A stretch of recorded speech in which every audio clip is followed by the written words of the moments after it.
All right, once again, Patriots held OTAs in front of the media today, and it was another up-and-down day from Drake Maye as he was 9 of 17 passing in 11-on-11 drills. Here's Tommy Kern and Phil Perry's assessment on early addition. He was not on, and the offense in general, we have a number of extenuating circumstances, and I think Vrabel did a good job of explaining what those are too, with the limitations on the offensive line being able to hold off defensive players. But some inaccuracy and just some batted passes, and just didn't. The operation was fine except for the final fumble of his last 11-on-11 period. But to me, just uneven, which is borrowing Phil's word. Yeah, there was a fumbled snap, the very last snap for that top group, Drake Maye's group offensively, so not exactly how you want to end the day, and it was bumpy really throughout for that group, and I think some of it was due to the protection. I mean, the defensive line looks pretty good. The offensive line, maybe not so much, but it's weird because there's no pads, and so you can't really hold these guys to much in these settings, but it did feel like Drake Maye was constantly sort of moving in the pocket. Okay, last week, 4 interceptions. Today, again, uneven play, and well, you heard it there. Bert, your thoughts? Yeah, I think this is sort of where you're trying to get the quarterback to test himself in the new offense and everything else. And obviously, I think he's at a talent deficit when it comes to what he's working with versus what the defense is working with. So I wouldn't be overly concerned. If we're still seeing this on August 15th, that's something else.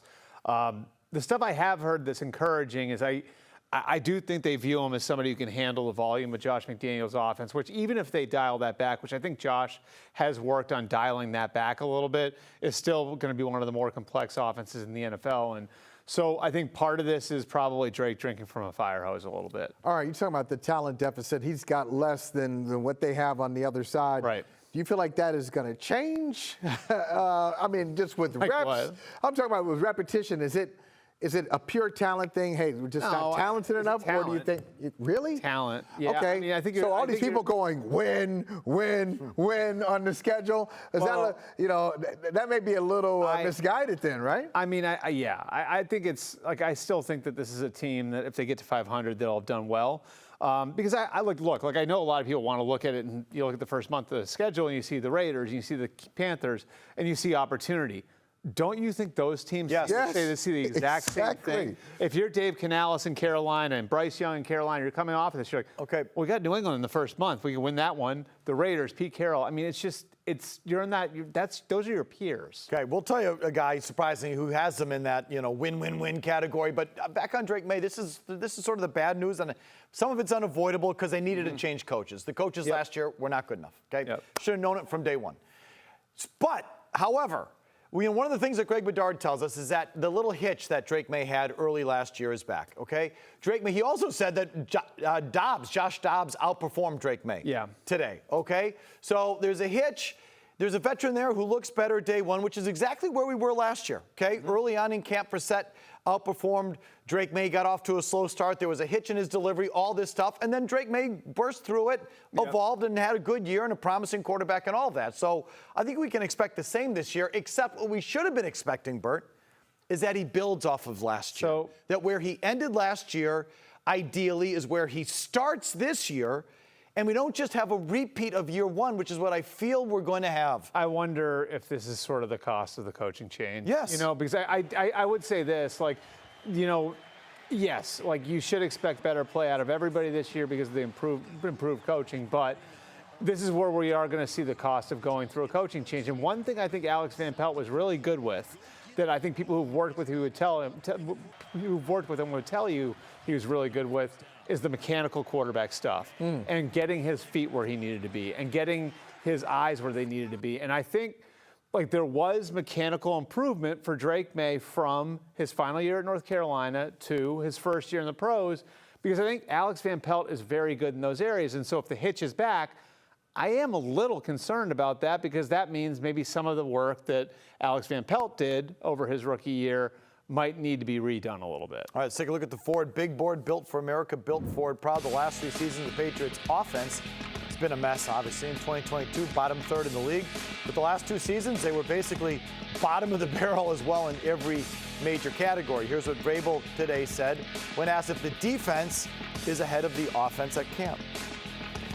Well, I don't think that they're further along. I think that it's probably this is hard. This is a hard time in the spring when every pass play is, 3rd and 10. I mean, it's just they're pass rushing, they're pressuring, they're blitzing, which is great. We have to be able to block and see everything. But it is a passing camp, and it didn't take the, Keon and KC and Christian and Milt and Harold long to figure that out. So it's kind of is what it is, which is good. And then again, they know how to practice. We have to be able to speed and pass rush, and then stay away from the quarterback, get out of the way, stay off the ground, all those things that they've been able to do over the course of, the first 4 OTAs. Bert, anything beyond the fact here that usually defense is ahead of offense at this time of year? Well, again, the defense is more talented than the offense too. Yeah. Like that to me is the big thing, and you are digging yourself out of a pretty deep hole offensively from where you were from a talent standpoint.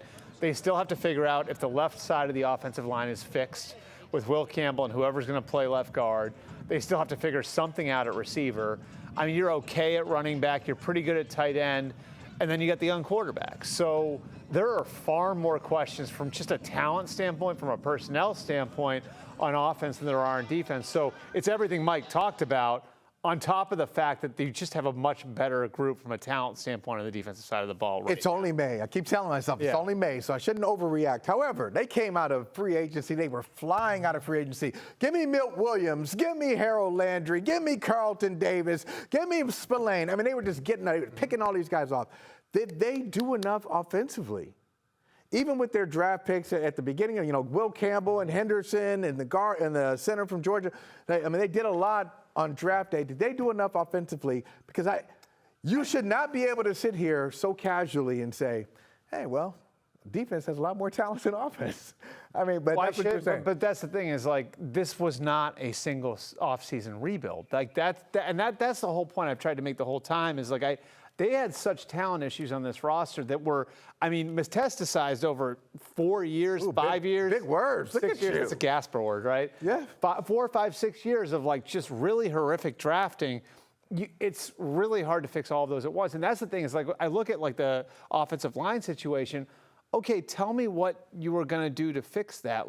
Would you feel better if Trent Brown or Cam Robinson were here than having Will Campbell there, and you don't know what Will Campbell's going to be?